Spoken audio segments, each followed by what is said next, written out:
आखिर हमारे साथ ऐसा क्या होता है कि हमें पता होता है कि हमें फ़ोन देखने से भी ज़्यादा इम्पोर्टेंट काम है, फिर भी हम अपने फ़ोन में रील स्क्रॉल करते रह जाते हैं और बार बार फ़ोन देखते रहते हैं। हमें पता होता है कि इससे मेरा टाइम वेस्ट हो रहा है, फिर भी हम स्क्रॉलिंग बंद नहीं कर पाते, मानो सब कुछ ऑटोमेटिक हो रहा हो। आप ये जानकर हैरान हो जाएंगे कि एक नॉर्मल इंसान एवरेज दिन में 7 घंटे अपने फ़ोन की स्क्रीन की तरफ देखता रहता है और लगभग 2000 बार अपने फ़ोन को टच करता है। We've all been here before, stuck for countless hours watching YouTube, scrolling through Facebook, अगर हम Instagram. कहीं इतना टाइम दे रहे हैं तो ऑफकोर्स इससे हमारे बेसिक लाइफ में काफ़ी ज़्यादा इफ़ेक्ट पड़ता है। इससे ना ही हमारे टाइम, हमारे हॉबीज़, बल्कि मोस्ट इम्पॉर्टेंट चीज़ हमारे ब्रेन में सबसे ज़्यादा इफ़ेक्ट पड़ता है।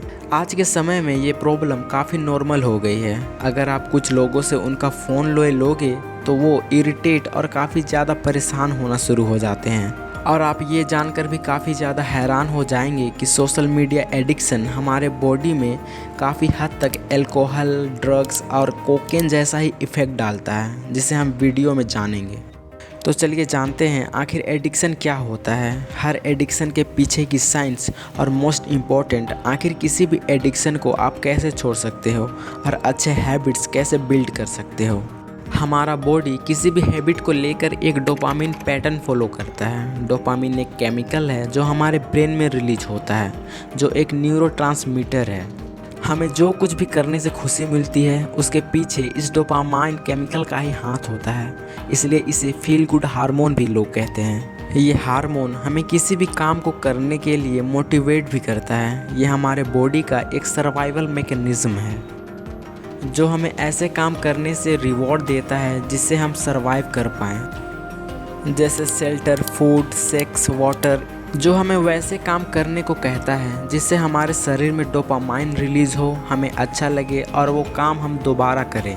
जब भी हमें अच्छा लगता है तो आप समझ जाओ हमारे ब्रेन में डोपामाइन रिलीज हुआ है। ये हार्मोन तब भी रिलीज होता है जब हमें ऐसा लगता है कि हमारे साथ कुछ अच्छा होने वाला है। उसका इंतज़ार करते ही हमारे ब्रेन के डोपामाइन लेवल्स बढ़ जाते हैं। आप याद करो बचपन में जब आपके पिता घर आने वाले होते थे और आपके लिए वो खिलौने लाते थे, तो आपका ब्रेन इस बारे में सोचकर ही डोपामिन रिलीज करने लग जाता था और आपको अच्छा लगता था, ये सोचकर कि मेरे पापा मेरे लिए खिलौने लाएंगे। जैसा कि मैंने शुरू में कहा था कि ये एक सर्वाइवल मैकेनिज़्म है जो हमें ऐसे चीज़ें करने पर रिवॉर्ड और सेटिस्फिकेशन देता है और हम वे चीज़ दोबारा करना चाहते हैं, वो रिवॉर्ड और सेटिस्फिकेशन के लिए। इसका मतलब ऐसा भी नहीं है कि जितना ज़्यादा डोपामाइन होगा उतनी ज़्यादा हमें खुशी होगी। अगर हाई या लो डोपामाइन लेवल्स भी हमारे ब्रेन में रिलीज़ होते हैं तो ये भी हमारे लिए काफ़ी ख़तरनाक हो सकते हैं। इस एक्सपेरिमेंट से आपको पता चल जाएगा कि आखिर डोपामाइन हमारे लिए कितना खतरनाक हो सकता है। यूनिवर्सिटी ऑफ नॉर्थ कैरोलिना के प्रोफेसर पॉल फिलिप्स और उसके साथियों ने चूहों पर एक एक्सपेरिमेंट किया। उन्होंने कुछ चूहों के ब्रेन में इलेक्ट्रोड्स लगाए और एक कंट्रोलर से उन चूहों के डोपामाइन लेवल्स को कंट्रोल किया। साइंटिस्ट ने उन डोपामाइन कंट्रोल वाली लीवर को चूहों के केज में रख दिया। जब वे चूहे उस लीवर को दबाते तब उनके ब्रेन में डोपामाइन रिलीज होता, जिससे उन्हें अच्छा लगता। रिसर्चर्स ने यह देखा कि बिना थके, बिना सोए और बिना खाए वे चूहे बस उस लीवर को ही दबाए जा रहे थे, जिससे उनके ब्रेन में डोपामाइन रिलीज हो रहा था। वे चूहे बिना खाए पिए बस उस लीवर को ही दबाए जा रहे थे। फिर वे साइंटिस्ट ने इस प्रोसेस को उल्टा कर दिया। चूहों के ब्रेन में डोपामाइन रिलीज होना बंद हो गया, जिसके बाद चूहे इतने सुस्त हो गए कि वे अपने से चल भी नहीं पा रहे थे, ना ही वे खाना खा रहे थे, पानी पी रहे थे और यहाँ तक कि वे मीटिंग में भी इंटरेस्टेड नहीं थे। उन्हें कोई भी काम से खुशी नहीं मिल रही थी और एंड में वे चूहे भूख और प्यास से मारे जाते हैं। इस एक्सपेरिमेंट से आपको यह पता चल ही गया होगा कि आखिर डोपामाइन हमारे सर्वाइवल और एक्शन के लिए कितनी ज़रूरी है। अब चलिए जानते हैं आखिर किसी चीज़ की लत हमें कैसे लगती है। दरअसल हमारा ब्रेन हर समय एनवायरनमेंट को स्कैन करते रहता है। नेक्स्ट क्या, आखिर वो आगे ऐसा क्या करे कि उसे अच्छा लगे। हमारा ब्रेन वैसे चीज़ों की तरफ ज़्यादा भागता है जिन कामों को करने से हमारे ब्रेन में डोपामाइन लेवल्स ज़्यादा हो। डोपामाइन बुक पढ़ने से भी रिलीज़ होती है और सोशल मीडिया यूज़ करने से भी, पर हमारा दिमाग सोशल मीडिया की तरफ ज़्यादा भागता है क्योंकि इसे यूज़ करना भी आसान है और इसे डोपामाइंस भी बुक पढ़ने के कंपैरिजन में ज़्यादा रिलीज़ होता है। बुक पढ़ने से आपको तभी अच्छा लगेगा जब 1 या 2 पैराग्राफ आप पढ़ोगे। इसमें आपको फोकस और इंटेंशन की भी ज़रूरत पड़ेगी, पर सोशल मीडिया में ऐसा नहीं है। और कुछ ड्रग्स ऐसे भी हैं जिन्हें लेने से डोपामाइन लेवल्स 1000 या 1300% भी बढ़ जाते हैं।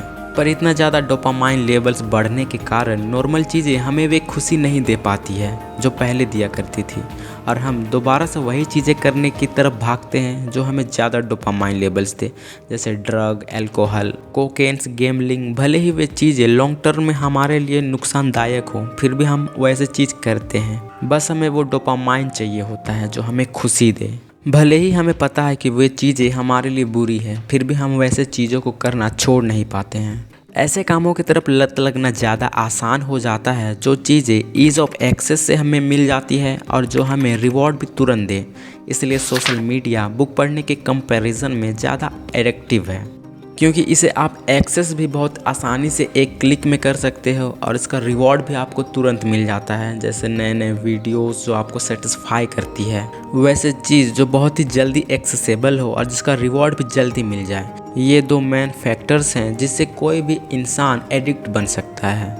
अगर आपको कोई भी चीज़ जल्दी जल्दी मिलने लगे कम मेहनत में, तो आप वो चीज़ से एडिक्ट हो जाओगे। पर आप वैसे चीज़ों की तरफ एडिक्ट नहीं होगे जिसे करने पर टाइम लगता है और जो इजीली भी एक्सेसिबल नहीं होता, जैसे कोई एग्ज़ाम निकालना हो, बॉडी बनाना हो या कोई बिजनेस या जॉब से पैसे कमाना हो। क्योंकि ये सब पाने के लिए आपको सालों भर मेहनत करनी पड़ेगी। आप पैसे कमाने के एडिक्ट तभी बन सकते हो जब आपके पास कोई ईज़ ऑफ एक्सेस हो, मतलब एक कोई आसान तरीका जिससे आप पैसे कमा सको।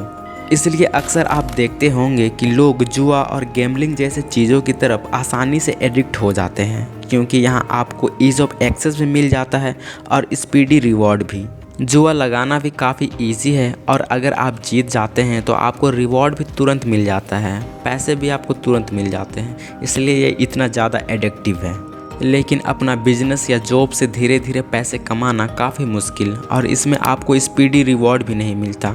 इसलिए आपको पता चल गया होगा कि क्यों लोग जॉब या बिजनेस से एडिक्ट इतनी आसानी से नहीं होते। सोशल मीडिया एडिक्शन भी बिल्कुल इसी पैटर्न पर काम करती है, ईज़ ऑफ एक्सेस और इंस्टेंट रिवॉर्ड।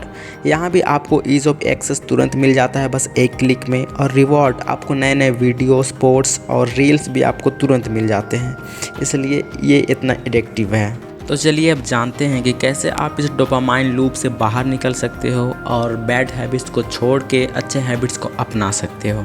तो कोई भी हैबिट, चाहे वो अच्छी हो या बुरी, वो इन 4 स्टेप्स को ही फॉलो करती है सेम ऑर्डर पर।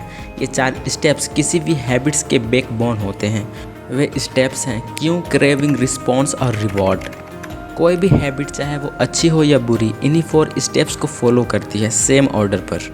क्यों मतलब वो ट्रिगर पॉइंट जिससे कोई भी हैबिट की शुरुआत होती है। जैसे स्मोकर के लिए सिगरेट का धुआं, सिगरेट का कोई पोस्टर या उसके सामने अगर कोई स्मोकिंग कर रहा है तो उस स्मोकर को भी सिगरेट पीने का मन करेगा और वो हो जाएगा उसका क्यू यानी ट्रिगर पॉइंट। आपका दिमाग हर समय इन्वायरमेंट को एनालाइज करता है कि उसे कहाँ रिवॉर्ड मिलेगी, जिसके बाद उसे स्मोकिंग करने की क्रेविंग होगी, जिसके बाद स्मोकर रिस्पॉन्स करेगा, फिर उसे रिवॉर्ड मिलेगा सेटिस्फिकेशन के रूप में और वो दोबारा ऐसा करेगा। क्योंकि क्यों वो फर्स्ट इंडिकेशन है जिससे हमें पता चलता है कि रिवॉर्ड नज़दीक है, जिसके बाद हम में नेचुरली ही क्रेविंग शुरू हो जाती है। क्रेविंग सेकेंड स्टेप है और ये हर हैबिट का मोटिवेशनल फोर्स होता है। बिना एक लेवल ऑफ मोटिवेशन के आपके पास कोई रीज़न नहीं होता है एक्ट करने का। आप किसके लिए क्रेविंग करते हैं ये हैबिट नहीं है, पर आप किसके लिए करना चाहते हैं ये क्रेविंग होता है। आप स्मोकिंग करने के लिए सिगरेट नहीं पीते हैं, आप उस फीलिंग के लिए सिगरेट पीते हैं जो आपको स्मोकिंग करने पर मिलती है। आप ब्रश करने के लिए मोटिवेट नहीं होते हैं, आप जो क्लीन माउथ की फीलिंग होगी उसके लिए आप मोटिवेट होते हैं। आप टीवी ऑन नहीं करना चाहते हैं, आप टीवी ऑन करने से जो एंटरटेनमेंट आपको मिलेगी आप उसके लिए टीवी ऑन करते हैं। जिसके बाद थर्ड स्टेप है रिस्पॉन्स। रिस्पॉन्स वो एक्चुअल हैबिट है जिसे हम परफॉर्म करते हैं। कोई भी रिस्पॉन्स इस बात पर डिपेंड करता है कि उस काम को करने के लिए आप कितने ज़्यादा प्रेरित हैं। अगर कोई काम करने के लिए आपकी इच्छा शक्ति से ज़्यादा फिजिकली या मेंटली वर्क की ज़रूरत पड़ेगी तो आप उस काम को नहीं करेंगे। आपका रिस्पॉन्स आपकी क्षमता पर निर्भर करती है। कोई हैबिट तभी बन सकती है जब आप उस काम को करने के लिए कैपेबल हो। और फाइनली रिस्पॉन्स आपको रिवॉर्ड देता है। रिवॉर्ड हर हैबिट का वो एंड गोल होता है। क्यू यानी संकेत, इनाम पर ध्यान देने के बारे में है। लालच यानी क्रेविंग, पुरस्कार चाहने के बारे में है। जिसके बाद रिस्पॉन्स यानी प्रतिक्रिया, इनाम चाहता है। हम पुरस्कार यानी रिवॉर्ड इसलिए चाहते हैं क्योंकि वो हमें सेटिस्फाई करते हैं या हमें कुछ सिखाते हैं। एक एग्जांपल से समझिए। पहला पर्पस सेटिस्फाई। अगर आपको प्रमोशन मिलता है तो इससे आपको और ज़्यादा पैसे मिलते हैं और रिस्पेक्ट भी। अपने बॉडी को शेप में रखने से हमारा हेल्थ इंप्रूव होता है और हम ज़्यादा लोगों को पसंद आते हैं, जो हमें सेटिस्फाई करता है। दूसरा पर्पस, इससे हमें कुछ सीखने को मिलता है कि कौन सा एक्शन हमें फ्यूचर में याद रखना चाहिए जो हमारे सर्वाइवल के लिए ज़रूरी है। आपका ब्रेन एक रिवॉर्ड डिटेक्टर की तरह काम करता है। जब भी आप कोई माहौल में होते हैं, आपका ब्रेन के सेंसरी नर्वस सिस्टम ये मॉनिटरिंग करता है कि कौन सा एक्शन आपको सेटिस्फाई करता है और आपको कुछ सिखाता है। सुख और निराशा के फीलिंग्स फीडबैक मैकेनिज्म की तरह होती है, जो बेकार और यूज़फुल कामों को अलग और याद रखने में मदद करती है। कोई भी हैबिट इन 4 स्टेप्स पर ही काम करती है। अगर क्यू, क्रेविंग, रिस्पॉन्स और रिवॉर्ड, इनमें से अगर कोई भी स्टेप्स को हटा दिया जाए तो वो हैबिट कभी फॉर्म होगी ही नहीं। अगर आप क्यू को हटा दो तो इससे आपका हैबिट शुरू होगा ही नहीं। अगर आप क्रेविंग को रिड्यूस कर दोगे तो इतना मोटिवेशन आपको आएगा ही नहीं कि आप एक्ट करो। और अगर आप रिस्पॉन्स को डिफ़िकल्ट बना दो तो आपके लिए वो काम करना मुश्किल होगा। और अगर आप रिवॉर्ड को अनसेटिस्फाई बना दो तो आप वो हैबिट परफॉर्म करोगे ही नहीं। मैं आपको एक एग्जांपल से समझाता हूँ। मान लो आप इंस्टाग्राम कुछ ज़्यादा ही इस्तेमाल करते हो और दिन भर आप रील स्क्रॉल करते हो। आपको पता है कि इससे आपका टाइम वेस्ट हो रहा है। तो इस एडिक्शन से बाहर निकलने के लिए आप क्या कर सकते हो? आप इंस्टाग्राम के नोटिफिकेशन को ऑफ कर दो, या कोई इम्पोर्टेंट काम के दौरान आप अपने फ़ोन को दूसरे कमरे में रख दो, जिससे कोई क्यू यानी ट्रिगर शुरू होगा ही नहीं और ना ही आपको क्रेविंग होगी और ना ही वो हैबिट परफॉर्म होगा। आप रिस्पॉन्स को डिफ़िकल्ट भी बना सकते हो। इंस्टाग्राम में पासवर्ड लगा सकते हो। इंस्टाग्राम यूज़ करने के बाद इसको आप लॉग आउट कर सकते हो, जिससे आपको इंस्टाग्राम खोलने में दोबारा समय लगे और आप इसे कम यूज करें। आप रिवॉर्ड को अनसेटिस्फाई बना सकते हो, क्रेविंग को रिड्यूस कर सकते हो और कोई भी बुरी हैबिट को छोड़ सकते हो। और इन 4 स्टेप्स को आप इजी करके कोई भी अच्छे हैबिट्स को अपना सकते हो और अपने लाइफ को एक बेहतर दिशा दे सकते हो। अब आपको पता चल गया होगा कि क्यों आप जो बोलते हो वो नहीं कर पाते। अब आपको इन सभी सवालों के जवाब मिल गए होंगे जो हमने वीडियो के स्टार्टिंग में आपसे पूछा था। इन 4 स्टेप से आप किसी भी बैड हैबिट को मुश्किल बना के और अच्छे हैबिट्स को इजी करके अपने लाइफ को एक बेहतर दिशा दे सकते हो। तो दोस्तों, आपको यह वीडियो कैसा लगा कमेंट में ज़रूर बताएं। और अगर आपको इस वीडियो को समझने में थोड़ी सी डिफ़िकल्टी हुई होगी तो आप इसे दोबारा देखें ताकि आपको ये अच्छी तरह से याद हो जाए। और अगर आपको यह वीडियो अच्छा लगा हो तो प्लीज़ हमारे YouTube चैनल को सब्सक्राइब और लाइक करें ताकि आपको और भी ऐसे ही इन्फॉर्मेटिव वीडियोस देखने को मिलें।